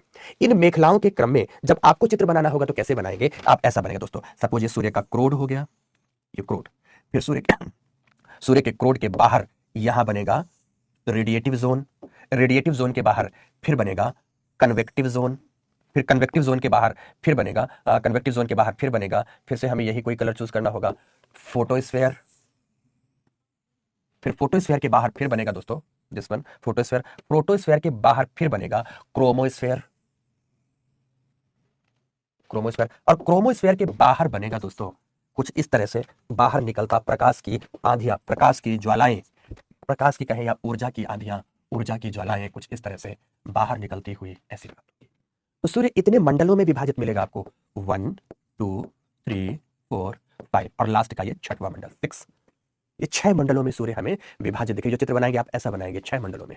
अब इन 6 मंडलों के क्रमशः नाम क्या है? तो इनके सारे के अगर नाम आपको लिखने हैं तो आप कैसे लिखेंगे? सबसे पहले इसमें प्राप्त होता है कोर, हिंदी में कहते हैं क्रोड।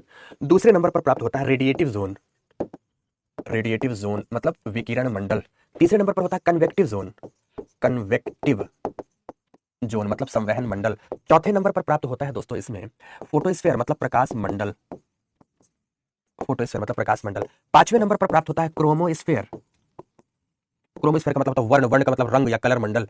और 6वें नंबर पर होता है कोरोना। ये कोविड-19 वाला कोरोना नहीं है। कोरोना का मतलब होता है मुकुट, सिर में सजा हुआ ताज। तो सिर में सजे हुए ताज के भांति नजर आता है, ताज के भांति नजर आता है। तो आपको मोटे मोटे तौर पर सूर्य की जो संरचना है वो ऐसी दिखेगी, संकेंद्रीय मेखलाओं के रूप में नजर आएगी। इसी बात को अब मैं लिखाना चाहूंगा आपको। यहां तक बात आपने बोर्ड में, जो बोर्ड में है, आप पहले इसको चित्र बनाकर अपनी कॉपी में लिखो।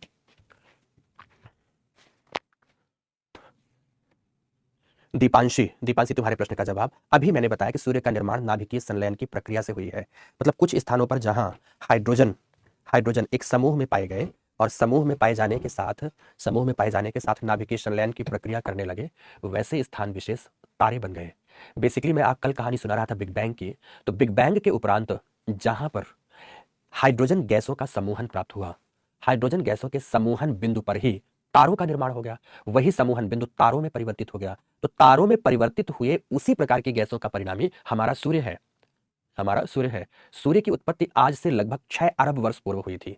सूर्य की कुल आयु लगभग 12 अरब वर्ष की है, जिसमें से सूर्य लगभग अपनी आधी आयु जी चुका है। सूर्य लगभग 6 अरब वर्ष पहले अस्तित्व में आया है ना? ऐसा होता है। बिग बैंग के जनक कल हमने बताया है कि जॉर्ज लेमैट्रे हैं, बिग बैंग के। ठीक है। गॉड पार्टिकल कैसे बिग बैंग को रिलेट करते हैं? बिग बैंग के उपरांत बने पदार्थों की विशेषता थी कि वो पदार्थ किसी भी प्रकार के पार्टिकल्स का निर्माण कर सकते थे। ठीक इसी प्रकार से जो हमारा गॉड पार्टिकल है वो अपने आप में किसी भी प्रकार के पदार्थ का निर्माण कर सकता है। तो दोनों में सिमिलैरिटी पाई गई, दोनों में सिमिलैरिटी। निहारिका क्या होती है? गर्म गैसों का समूह। निहारिका किसे कहते हैं? गर्म गैसों का समूह, स्थिर या गतिशील, पर गर्म गैसों का समूह ही निहारिका है। क्या सभी तारे मंडल? बिल्कुल मंडलों में विभाजित होते हैं। इसके पूरे जीवन जीने के बाद ये भी मरेगा, मरने की इसकी भी अवस्थिति आएगी, पर पहले इसे जीने तो दो, तब मारो बेटा। सूर्य की आयु का पता हम लोग कैसे लगाते? तुमको लगाने नहीं है बेटा, तुमको जिस दिन लगाना होगा मैं बताऊंगा, तुमको जानना है अभी। मीरा बोलती है हमारा भी मैसेज देख लिया, कर देख लिया तेरा, लेकिन तुझसे लिखा तो कुछ है नहीं। सन में हाइड्रोजन खत्म क्यों नहीं होती? खत्म होगी, समय के साथ खत्म होगी बेटा, बिल्कुल खत्म होगी। कितनी देर तक क्लास चलेगी? 2.5 घंटे चलेगी। बिल्कुल, विखंडन और संलयन अभी भी हो रहा, तभी ऊर्जा है। अब देखो इस तरह के प्रश्न क्या जवाब दे इनका? बना लिया सबने। अब सूर्य की संरचना, सूर्य के बारे में लिखना, संरचना के बारे में लिखे सभी। सूर्य, नो मोर क्वेश्चन, किसी क्वेश्चन का जवाब नहीं। अब सूर्य संरचना की दृष्टि से, संरचना की दृष्टि से संकेंद्रीय मेखलाओं के रूप में बना हुआ है। संकेंद्रीय मेखलाओं के रूप में बना हुआ है। संरचना की दृष्टि से कैसा बना है? कॉन्सेंट्रिक रिंग्स, मतलब संकेंद्रीय मेखलाओं के रूप में बना हुआ है। लिख दिया आपने? ओके। लिखें, जिन्हें हम निम्नलिखित मंडलों में, जिन्हें हम निम्नलिखित मंडलों में विभाजित करते हैं, विभाजित करते हैं। अब चलो मंडलों की बात करेंगे। लिखो नंबर 1 कोर, हिंदी में लिख देंगे क्रोड। क्रोड, क्रोड। अब क्रोड के बारे में क्या लिखेंगे सभी के सभी? लिखे यह सूर्य का केंद्रीय भाग है। यह सूर्य का केंद्रीय भाग है जहां, जहां लगभग लगभग 1 करोड़ डिग्री सेल्सियस से अधिक तापमान, 1 करोड़ डिग्री सेल्सियस से अधिक तापमान पाया जाता है, पाया जाता है। उच्च तापमान है दोस्तों, तापमान पाया जाता है। पूर्ण विराम। लिखें यहां, यहां नाभिकीय संलयन से निर्मित हीलियम, हाइड्रोजन का संलयन होगा तो क्या बनेगी? हीलियम बनेगी। तो नाभिकीय संलयन से निर्मित हीलियम, हीलियम का संकेंद्रण होता है, हीलियम का संकेंद्रण होता है, जिसका उच्च तापमान की वजह से, जिसका उच्च तापमान की वजह से कुछ मात्रा में विखंडन भी, विखंडन भी हो रहा होता है। यहां पर न्यूक्लियर फिजन होता है दोस्तों, फ्यूजन नहीं, यहां पर न्यूक्लियर फिजन होता है, नाभिकीय विखंडन होता है। पूर्ण विराम, पूर्ण विराम। पहली बात कोर के बारे में आपने लिखा। अब दूसरा लिखेंगे रेडिएटिव जोन, रेडिएटिव जोन के बारे में लिखेंगे विकिरण मंडल,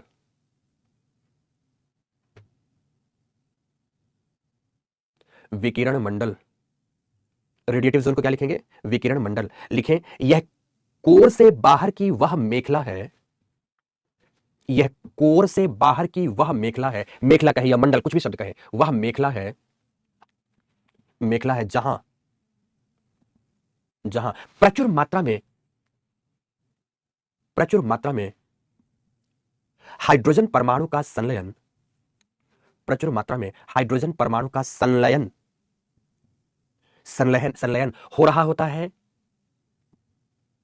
संलयन हो रहा होता है, पूर्ण विराम लगाएं। संलयन से मुक्त ऊर्जा, अब संलयन हुआ, संलयन से ऊर्जा भी मुक्त हो रही है, मैंने बताया। संलयन से मुक्त ऊर्जा विकिरण ऊर्जा के रूप में, देखो यहां पर सर्पिलाकार लाइन बनाई गई है, विकिरण ऊर्जा के रूप में बाहर की ओर फैल रही होती है,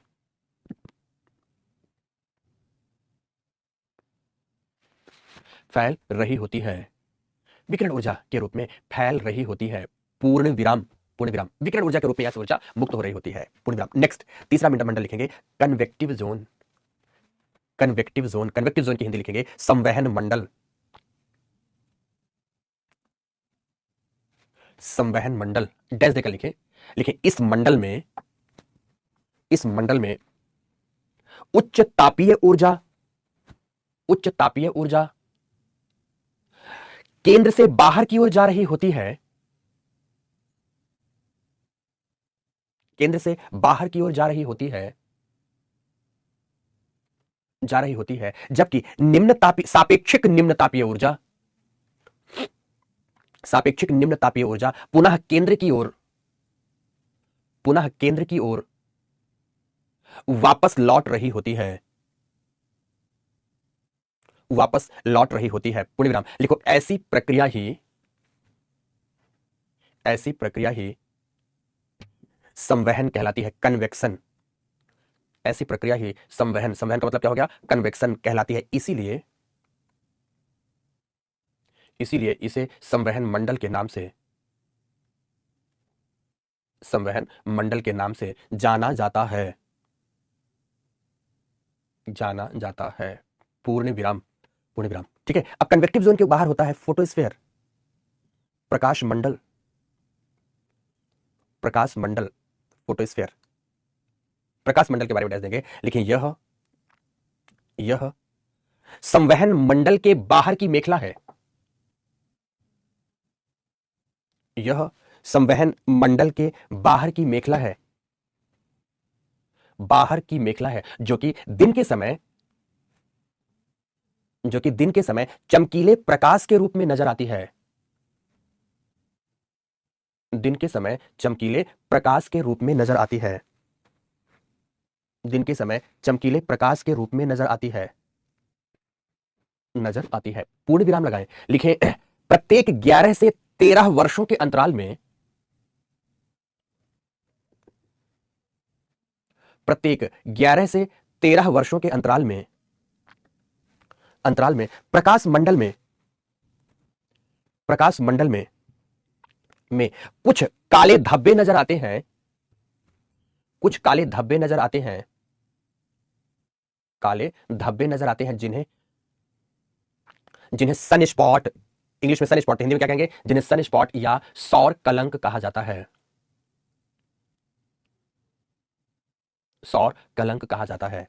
11 से 13 वर्षों के अंतराल में इस आप तस्वीर में देख सकते हैं, इस सन स्पॉट, ये पूरा फोटोस्फीयर का जोन है, और इस फोटोस्फीयर के जोन में यहां आप देख सकते हैं डार्क स्पेस कैसे हैं, इन्हें क्या कहते हैं, हम सन स्पॉट के नाम से जानते हैं, ये सन स्पॉट है, सन स्पॉट के नाम से जाने जाते हैं। ओके, ये है दोस्तों, अगर वैसे देखेंगे तो कुछ इस तरह दिखाई देंगे, कुछ इस तरह से दिखाई देंगे। हम यहाँ पृथ्वी से सूर्य को अगर देखते हैं तो सन स्पॉट हमें कुछ ऐसा देखेंगे, क्योंकि पृथ्वी से सूर्य के सारे मंडलों का हमें अवलोकन नहीं हो पाता, ये कुछ इस तरह से हमें सूर्य दिखेगा, इस तरह से। ठीक है, ये सन स्पॉट्स हैं दोस्तों, सन स्पॉट है, समझ रहे हैं, क्लियर है। ओके, ये सन स्पॉट है, क्यों बनते हैं, क्यों नहीं बनते, इनका प्रभाव क्या आता है, पढ़ाएंगे ना, ये भी पढ़ाएंगे सब, पर पहले जानो तो ये काले धब्बे क्या होते हैं, सबके बारे में पढ़ाएंगे दोस्तों। पर होता है ना कि पहले जब हम बताते हैं कि हमारे शरीर में ये 5 उंगलियां हैं, तो पहले 5 उंगली बताएंगे, तब उंगलियों की विशेषता बताएंगे, समझ गए मेरी बात की नहीं, पहले शब्द फिर उसके बाद उसकी व्याख्या, शब्द फिर उसके बाद उसकी व्याख्या, सन स्पॉट, क्लियर है मेरी बात की नहीं, सन स्पॉट, ये सन स्पॉट कुछ आपको ऐसे नजर आएंगे, ये सन स्पॉट है दोस्तों।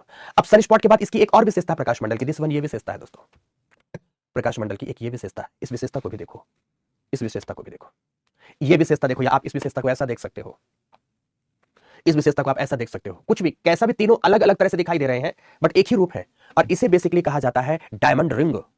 इसे क्या कहा जाता है? डायमंड रिंग कहा जाता है। यह सूर्य में बनने वाली डायमंड रिंग की परिघटना है। अब ये डायमंड रिंग की परिघटना कैसे निर्मित होती है? पूर्ण सूर्य ग्रहण के समय पर जब चंद्रमा सूर्य के ऊपर आकर सूर्य को इस तरह से ढक लेता है, मान लो यहां पर सूर्य था और सूर्य के ऊपर चंद्रमा आकर चंद्रमा ने सूर्य के इस मध्य भाग को ढक लिया, तो प्रकाश मंडल के बाहर की चमकीली मेखला इस तरह से दिखती है जैसे वो हाथ में हीरक वलय हो, हीरे की रिंग हो, हीरे का रिंग हो। तो हीरे के रिंग के भांति नजर आती है यह पूरी आकृति, इसीलिए इसे हीरक वलय, हीरा से शब्द बना हीरक वलय, डायमंड रिंग क्या कहलाता है? ये पूरी डायमंड रिंग है। जैसे हमारी उंगलियों में एक अंगूठी है उसमें डायमंड जड़ा हुआ हो, उसी प्रकार से ये डायमंड जड़ा हुआ, तो हीरक वलय के भांति नजर आएगा दोस्तों, ये डायमंड रिंग नजर आएगा। तो लिखेंगे आप क्या?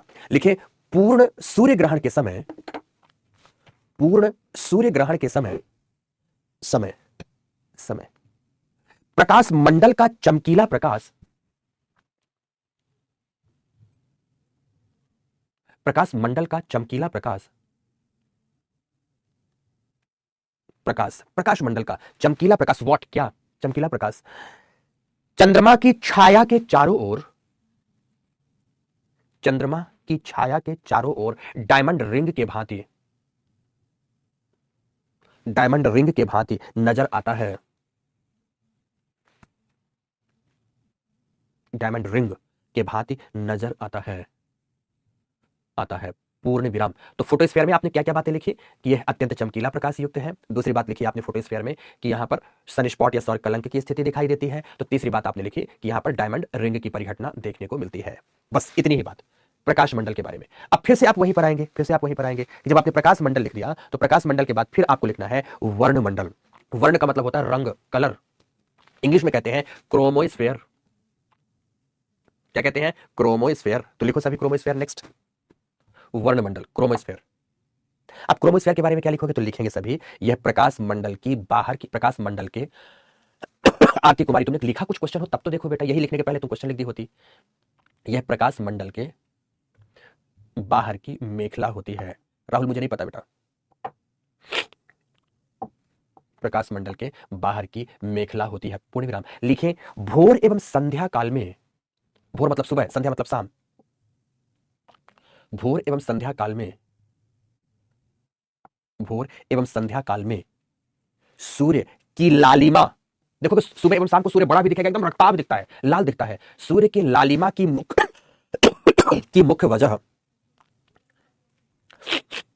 सूर्य के लालिमा की मुख्य वजह, वजह क्या होती है दोस्तों? लालिमा की मुख्य वजह, वजह प्रकाश मंडल का दिखाई देना ही है,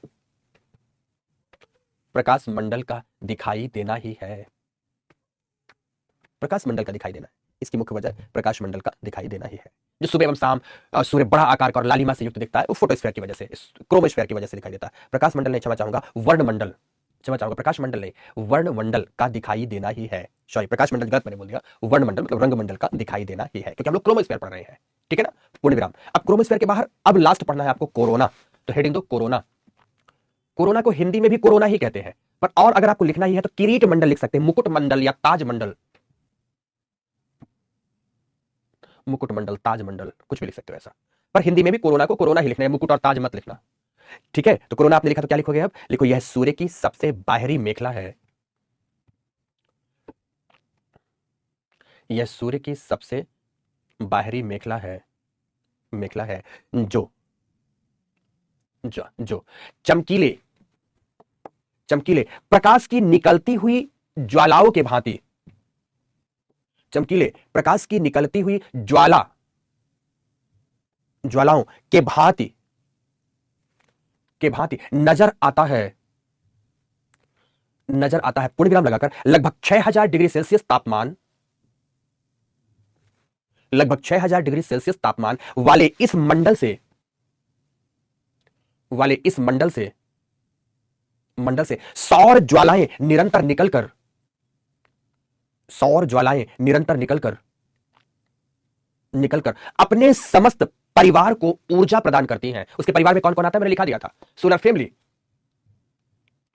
अपने समस्त परिवार को ऊर्जा प्रदान करती है। मंडल का मतलब जोन, मंडल, मेखला या जोन सब एक ही है, पूर्ण विराम, पूर्ण विराम, समस्त परिवार को ऊर्जा प्रदान करेंगे। ये कोरोना है जिससे मुक्त होकर ऊर्जा हम तक पहुंचती है दोस्तों, हम तक पहुंचती है। तो लिखेंगे, पैरा चेंज करते हुए यहां एक लाइन लिखेंगे, सूर्य से मुक्त ऊर्जा, सूर्य से मुक्त या सूर्य की सतह से मुक्त ऊर्जा, ऊर्जा की वह कुल मात्रा, सूर्य की सतह से मुक्त ऊर्जा की वह कुल मात्रा जो जो जो पृथ्वी तंत्र को, पृथ्वी तंत्र का मतलब होता है पृथ्वी के स्थल मंडल, जल मंडल, वायुमंडल सबको मिलाकर पृथ्वी तंत्र कहते हैं। जो पृथ्वी तंत्र को प्राप्त होती है, पृथ्वी तंत्र को प्राप्त होती है, उसे सूर्यातप कहते हैं। इंग्लिश में कहते हैं उसे इंसोलेशन, उसे सूर्यातप कहते हैं। सूर्य से मुक्त ऊर्जा का वह समस्त भाग जो पृथ्वी तंत्र तक पहुंचता है, उसे हम किस नाम से जानते हैं? सूर्यातप कहते हैं, इंसोलेशन कहते हैं। अर्थात टोटल इनकमिंग सोलर, इंग्लिश में लिखेंगे solar radiation is equal to insolation. English में अगर एक सेंटेंस बोले, total incoming solar radiation is equal to insolation. देखो ये इंसोलेशन शब्द बना ही इनकमिंग सोलर रेडिएशन से है। यहां से ले लिया हमने इन, सोलर से ले लिया SOL, रेडिएशन से ले लिया ATION। तो इंसोलेशन, इन तीन शब्दों के मेल से बन गया इंसोलेशन। हिंदी में इंसोलेशन को बोलते हैं सूर्यातप। सूर्य तप नहीं बल्कि सूर्या तप। इसे सूर्य ताप भी नहीं कहेंगे। अगर सूर्य ताप कहेंगे सोलर टेम्परेचर हो जाएगा, गलत हो जाएगा दोस्तों। बेसिकली जितनी भी सूर्य में ऊर्जा उपस्थित है, वह सारे प्रकार की ऊर्जा जो पृथ्वी तंत्र तक पहुंचती है, उसे क्या कहते हैं? सूर्य तप कहते हैं। हिंदी में इसे सूर्य तप कहते हैं। पृथ्वी की ओर आने वाला कुल विकिरण, लिखा दिया पहले हिंदी में, पृथ्वी तक पहुंचने वाला कुल विकिरण क्या कहलाता है? सूर्य तप कहलाता है। पूर्ण विराम लिखे, सूर्य की यह ऊर्जा हमें विकिरण ऊर्जा के रूप में, सूर्य की यह ऊर्जा हमें मतलब पृथ्वी को, हमें विकिरण मतलब रेडिएशन एनर्जी, रेडिएटिव एनर्जी, विकिरण ऊर्जा के रूप में प्राप्त होती है, जिसे सौर विकिरण, क्या कहेंगे हिंदी में? जिसे सौर विकिरण के रूप में, इंग्लिश में बोलते हैं सोलर रेडिएशन, सौर विकिरण के नाम से जाना जाता है, के नाम से जाना जाता है। समझ गए मेरी बात की नहीं? किसके नाम से जाना जाता है? सौर विकिरण। जो भी सूर्य से मुक्त हो रही है ऊर्जा और हम तक पहुंचती है, उस ऊर्जा को बेसिकली हम सोलर रेडिएशन कहते हैं, क्योंकि ये हमारे तक रेडिएटिव एनर्जी के रूप में पहुंच रही होती है, तो इसे हम सोलर रेडिएशन कहते हैं। लिखे, इसे पृथ्वी तक पहुंचने में लगभग 8 मिनट 16 सेकेंड का समय, लगभग 8 मिनट 16 सेकेंड का समय, कहीं कहीं पर आपको 20 सेकंड मिलेगा। इक्वाटोरियल जोन में 16 सेकंड हो जाएगा, लेकिन सब ट्रॉपिकल टू टेम्परेट जोन में 20 सेकंड हो जाएगा, है ना? 8 मिनट 16 सेकंड का समय लगता है, पूर्ण विराम। ठीक है ना? अब आगे पैरा चेंज करते हुए आप हेडिंग दे देंगे अब सूर्यातप, एक फ्रेश हेडिंग, इसी को आप एक्सप्लेन करते हैं। और ये सूर्यातप को एक्सप्लेनेशन के क्रम में आप फिर से कहां पर आप इसको आप जान लेंगे, आप सन स्पॉट को भी जानेंगे। तो आप लिखें सभी के सभी, क्या लिखेंगे? सूर्यातप। हेडिंग देंगे सूर्यातप, दे दिया हेडिंग। अब इस हेडिंग के बारे में आपको लिखना क्या क्या है? पहले तो आपने सूर्यातप की परिभाषा बताई, ये सूर्यातप होता क्या है, ऊपरी परिभाषा आपने बता दी। अब आपने बता दिया कि सूर्यातप जो हमें प्राप्त होता है वो कैसे प्राप्त होता है? वो सोलर रेडिएशन के रूप में प्राप्त होता है, सोलर रेडिएशन के रूप में प्राप्त होता है। अब सोलर रेडिएशन की विशेषताएं हमें बतानी है आपको, तो हेडिंग देकर आप सभी लिखेंगे सौर विकिरण की विशेषताएं। सूर्यातप के अंदर लिखेंगे सौर विकिरण की विशेषताएं, सौर विकिरण की विशेषताएं। पहली विशेषता इसकी लिखेंगे, लिखें यह ऊर्जा हमें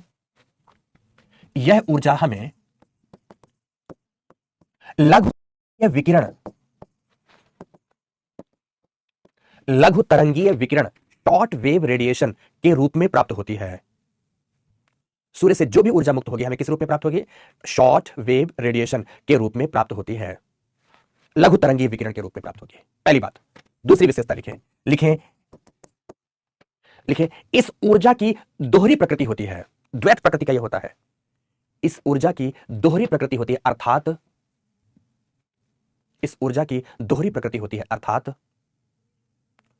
अर्थात यह विद्युत तरंग के भांति एवं चुंबकीय तरंग के भांति व्यवहार करती है। दो प्रकार की तरंगों के भांति व्यवहार करती है, विद्युत तरंग के भांति एवं चुंबकीय तरंग के भांति व्यवहार करती है। इसलिए इसे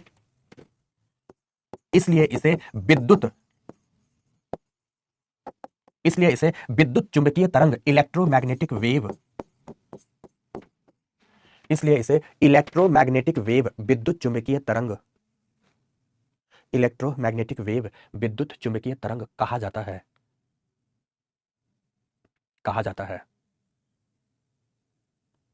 ठीक है, विद्युत चुंबकीय तरंग के नाम से जानेंगे, इलेक्ट्रोमैग्नेटिक वेव के नाम से इसे जानेंगे। पहले दो विशेषता आपने सुना। देखो, सोलर रेडिएशन का मतलब याद रखना कि सूर्य का प्रकाश नहीं है।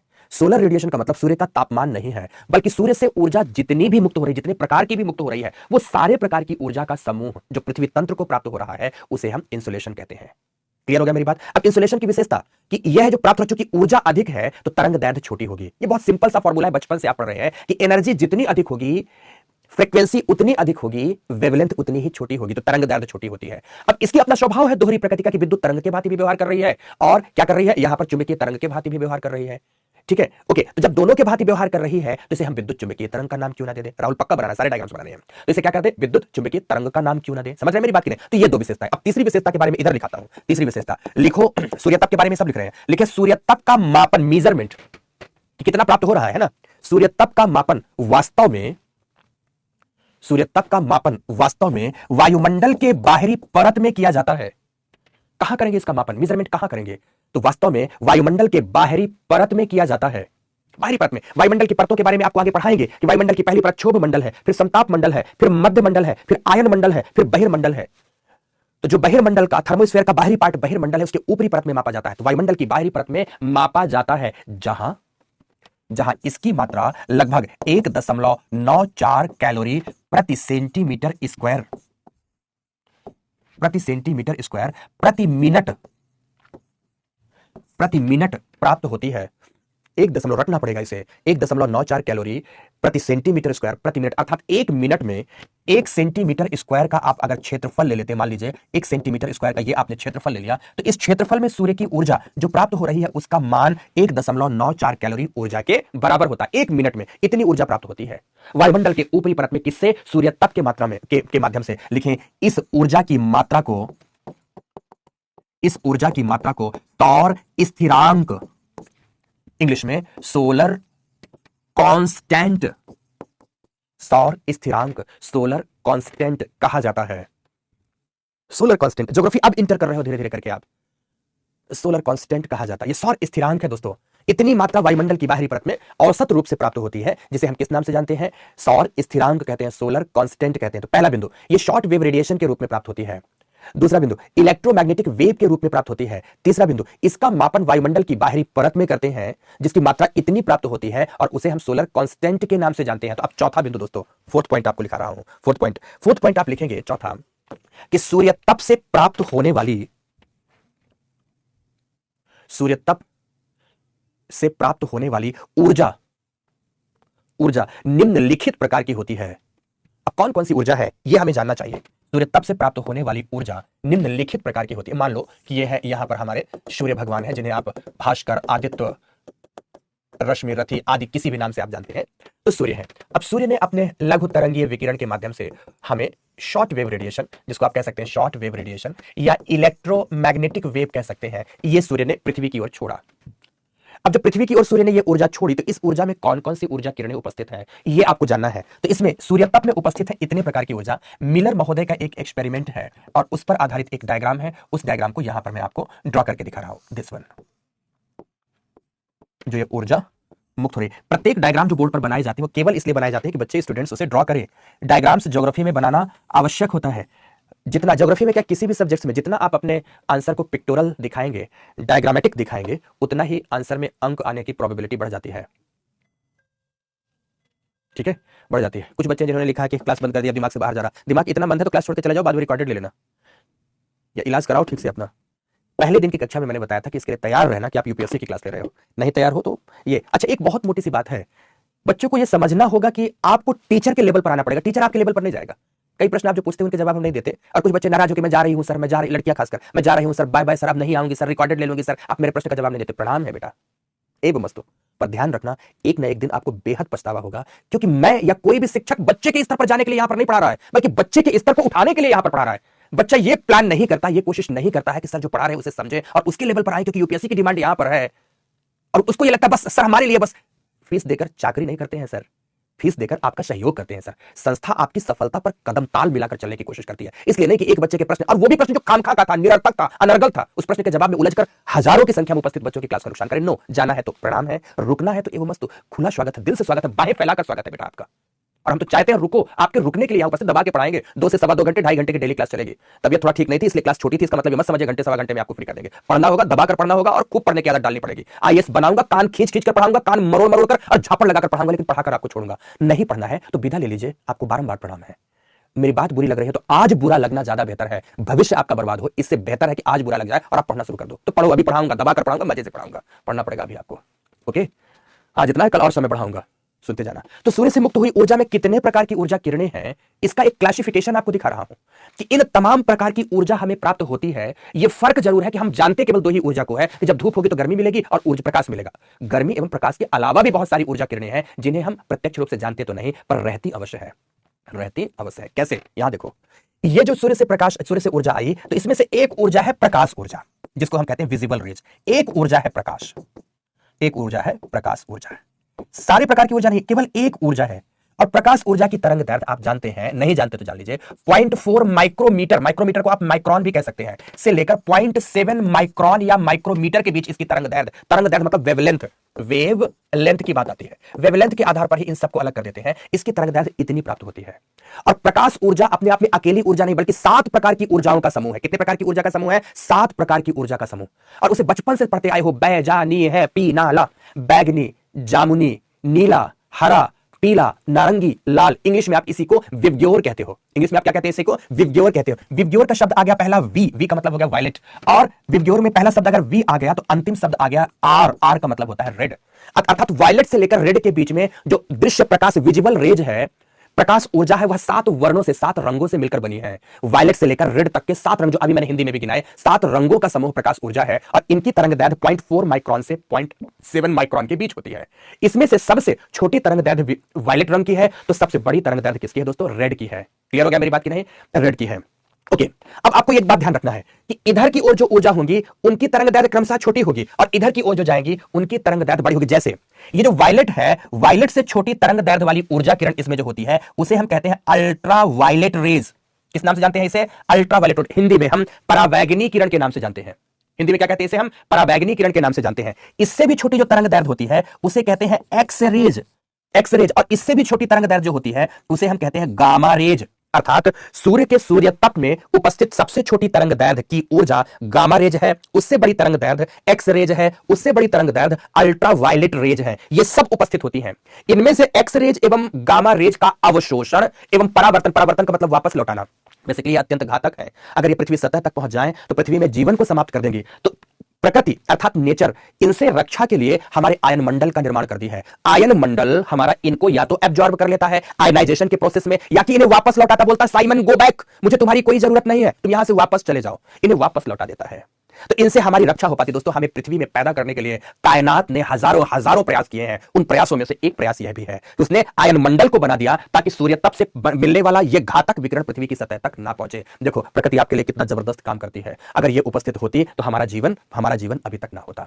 आयन मंडल कुछ मात्रा में परावैगनी किरणों का भी अवशोषण करता है, लेकिन सर्वाधिक मात्रा में परावैगनी विकिरण का अवशोषण समताप मंडल में उपस्थित ओजोन गैस द्वारा किया जाता है, ओजोन परत द्वारा किया जाता है। ओजोन परत में ओजोन बनने एवं विखंडित होने की प्रक्रिया में अल्ट्रावायलेट रेज अवशोषित कर ली जाती है। दोस्तों, आपको यह भी बताना चाहूंगा कि अल्ट्रावायलेट रेज एक प्रकार की नहीं होती बल्कि 3 प्रकार की होती है। Ultraviolet A, ultraviolet B, ultraviolet C सर्वाधिक घातक होती है। तो इनका अवशोषण बेसिकली हमारे आयन मंडल में उपस्थित, हमारे समताप मंडल में उपस्थित ओजोन गैस द्वारा कर लिया जाता है, जिससे इनके घातक प्रभावों से भी हमारी रक्षा हो पाती है।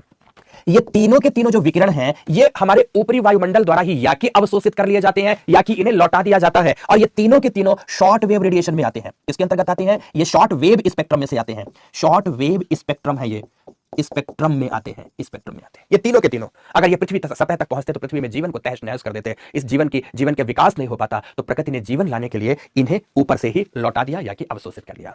अभी जो प्रकाश किरण है दोस्तों, इसकी उपस्थिति के कारण ही दिन में हम किसी वस्तु को देख पाते हैं। किसी ऑब्जेक्ट पर यह प्रकाश किरण टकराकर हमारी आंखों पर आई तो उस ऑब्जेक्ट को हम देख पाते हैं। अगर सूर्य के ऊर्जा में प्रकाश किरण नहीं होती तो हम किसी भी चीज को देख नहीं पाते। इसकी उपस्थिति की वजह से ही हम देख पाते हैं, जिसकी तरंग दैर्घ्य भी मैंने बताया सब कुछ। और इसे हम बेसिकली मीडियम वेव स्पेक्ट्रम के नाम से जानते हैं। ये मीडियम वेव स्पेक्ट्रम का उदाहरण है या मीडियम वेव रेडिएशन का उदाहरण है। ये पृथ्वी सतह तक पहुंचता है और इसकी उपस्थिति की वजह से ही दिन में हम किसी भी वस्तु को देख पाते हैं, दिन में किसी भी वस्तु को देखते हैं। अब इसके अलावा इसमें 3 प्रकार का और रेडिएशन पाया जाता है दोस्तों। जैसे इधर आपने वायलेट देखा था, तो वायलेट से छोटी तरंग दैर्घ्य अल्ट्रा वायलेट रेज की थी। ठीक इसी तरह से आपने रेड देखा, तो रेड से बड़ी तरंग दैर्घ्य इंफ्रारेड रेडिएशन की होती है, जिसको कहते हैं आप अवरक्त विकिरण। अवरक्त विकिरण, इंफ्रारेड को क्या कहते हैं आप? अवरक्त विकिरण। याद रखना दोस्तों, इसकी उपस्थिति की वजह से ही आप सूर्य के प्रकाश में तापमान या गर्मी महसूस करते हो। अगर ये ना होता, सब कुछ होता, पर इंफ्रारेड रेडिएशन सूर्य के विकिरण में ना होता, तो गर्मी ना प्राप्त होती, बल्कि ठंडक होता। बल्कि क्या होता? ठंडक होता। आप धूप में खड़े भी होते तो आपको तापमान की अनुभूति ना होती। तो तापमान की अनुभूति की मुख्य वजह हमारे पास क्या है? इंफ्रारेड रेडिएशन है। आजकल तो हम लोग साइंटिफिक इक्विपमेंट, जैसे हमारे पास ये रिमोट कंट्रोल है, इस रिमोट कंट्रोल को दबाया एसी चालू हो गया, कुछ और भी टेलीविजन का रिमोट है, टेलीविजन चालू हो गया। रिमोट कंट्रोल में भी हम इंफ्रारेड रेडिएशन का उपयोग करते हैं, लेकिन हम इस इंफ्रारेड रेडिएशन की बात नहीं कर रहे, बल्कि सूर्य तप से प्राप्त हो रहे इंफ्रारेड रेडिएशन की बात कर रहे हैं। इस रेडिएशन के प्रभाव से ही दिन के समय सूर्य प्रकाश में या सूर्य किरणों में तापमान की अनुभूति होती है। इसके अलावा इससे बड़ी तरंग दैर्घ्य वाली जो ऊर्जा होती है, उसमें से एक होती है माइक्रोवेव रेडिएशन और लास्ट होती है radio wave, RW, radio wave radiation. तो कुल मिलाकर इन तीन, जो ये तीन है, इंफ्रारेड रेडिएशन, माइक्रोवेव रेडिएशन और रेडियो वेव रेडिएशन, इनको हम यहां पर लॉन्ग वेव स्पेक्ट्रम के नाम से जानते हैं। किसके नाम से जानते हैं? लॉन्ग वेव स्पेक्ट्रम के नाम से जानते हैं, स्पेक्ट्रम से। तो ये सूर्य तप में 3 प्रकार का स्पेक्ट्रम हो गया। पहला short wave spectrum, short wave spectrum. दूसरे नंबर पर हो गया medium wave spectrum, medium wave spectrum. तो तीसरे नंबर पर हो गया long wave spectrum, long wave spectrum. ये 3 प्रकार का स्पेक्ट्रम होता है और इन 3 प्रकार के स्पेक्ट्रम्स में इतने प्रकार की ऊर्जा किरणें होती हैं और इन समस्त प्रकार के ऊर्जा किरणों के समूहन को ही हम सोलर रेडिएशन, इलेक्ट्रोमैग्नेटिक वेव आदि के नाम से या इंसोलेशन के नाम से जानते हैं। तो जिस प्रकार से हमें प्रकाश देखने में तो अकेला प्रकाश दिखता है, लेकिन उसे स्पेक्ट्रम से गुजारा जाए तो वह 7 रंगों में विभाजित हो जाता है। ठीक उसी प्रकार से जो सूर्य की ऊर्जा आती है दोस्तों, इसमें इतने प्रकार की किरणें प्राप्त होती हैं। समझ में आ गई मेरी बात की नहीं? 1 2 3 इधर, 1 2 3 इधर और एक ये 7 ऊर्जा बैंड प्राप्त होते हैं। इसे एनर्जी बैंड भी आप कह सकते हैं। ये क्या है? अपने आप में एनर्जी स्पेक्ट्रम और एनर्जी बैंड है। ये एनर्जी बैंड प्राप्त होते हैं। समझ में आ गई दोस्तों की नहीं?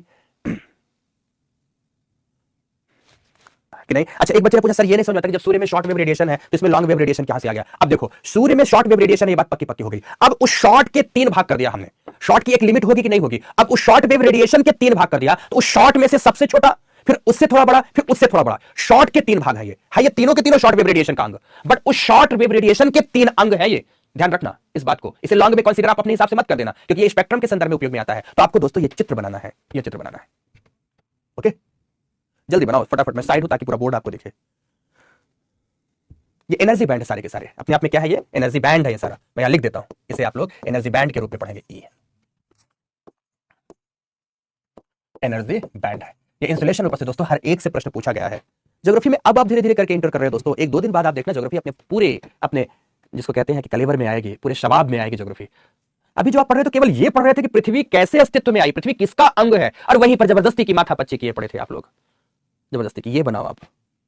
भौतिक भूगोल में से अभी ये पहला पार्ट शुरू ही हुआ है। बना लिया चित्र सभी ने? सूर्य तप में इतने प्रकार की ऊर्जा होती है।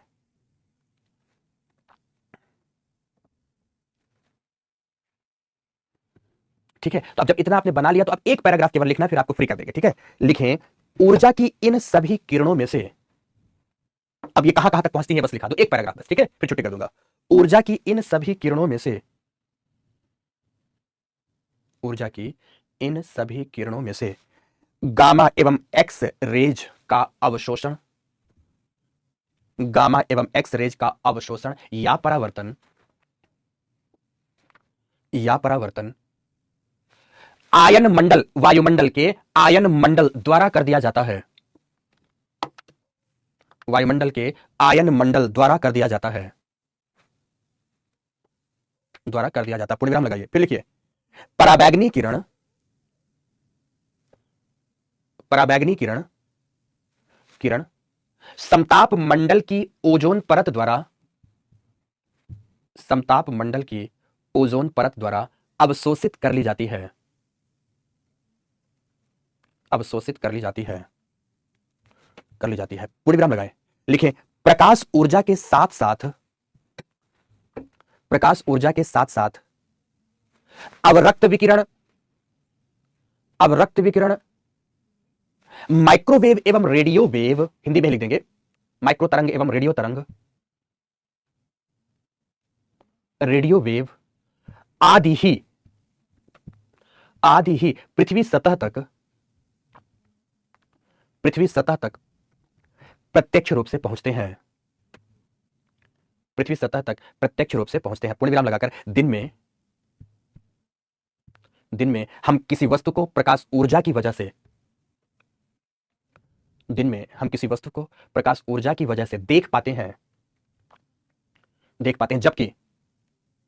जबकि सूर्य किरणों में तापमान का मुख्य वजह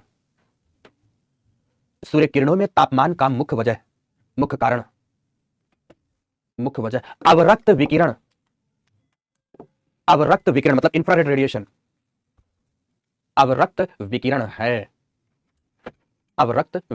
है। पूर्ण विराम। ऊर्जा की मुख्य वजह कौन है? इंफ्रारेड रेडिएशन है दोस्तों। तापमान की मुख्य वजह जो धूप में खड़े होने पर हमें गर्मी लगती है ना, इसकी वजह से हमें उपस्थित हो रही होती है। इसलिए भी ये स्पेक्ट्रम याद रखना है, क्योंकि अभी ये एनर्जी बैंड्स आपको एनर्जी बैलेंस में और global warming, green house effect आदि में समझने में बहुत हेल्प मिलेगी दोस्तों, इससे बहुत हेल्प मिलेगी, है ना। इसलिए भी इसको आपको याद रखना है। तो इस बात को मैं यहीं पर समाप्त करता हूं। क्लास का टाइम भी ओवर हो चुका, लेकिन ओवर टाइम का ख्याल अब मत रखा करिएगा। क्लास डेली ओवर टाइम तक चलेगी, आप ये मान के चलो। क्लास का टाइम आपको डेली बढ़ा हुआ ही मिलेगा। अच्छे से पढ़ना है, मन लगाकर पढ़ना है। 1-2 दिन की कक्षा और है जिसमें अभी ज्योग्राफी से जुड़ने के टॉपिक चलेंगे, और 1-2 दिन के बाद आप पूर्ण रूप से जैसे ज्योग्राफी से जुड़ोगे बहुत मजा आएगा। खामखा का मन में प्रायश्चित चिंतन ना रखें, ज्यादा बेहतर होगा। ठीक से अगर एक बात पढ़ोगे तो क्रिस्टल क्लियर बातें समझ में आएंगी। नहीं पढ़ोगे तो दोस्तों ये आपकी प्रॉब्लम होगी, और यकीन रखो ये आपकी प्रॉब्लम है। क्योंकि सच्चाई यह है कि मुझे केवल इस रूप में इस पूरे बाजार में जाना जाता है कि मैं बच्चों के मस्तिष्क में हर बात फीड करा देता हूं, और फिर भी नहीं फीड हो रही है तो थोड़ा सा अपने आप पर वर्क कर डालो दोस्तों। और वर्क नहीं करोगे तो मुश्किल में फंसोगे। बाकी आपकी मर्जी। मेरी गुजारिश है कि आप सभी अपने सफल भविष्य को बना पाए, सार्थक भविष्य को बना पाए। इसलिए आपसे ये तमाम बातें कर लेता हूं। आज इन्हीं बातों के साथ क्लास से विदा लेता हूं, लेकिन जितनी बात पढ़ाऊं उसका डेली टू डेली रिवीजन अवश्य करते रहिएगा। धन्यवाद, बहुत बहुत धन्यवाद दोस्तों।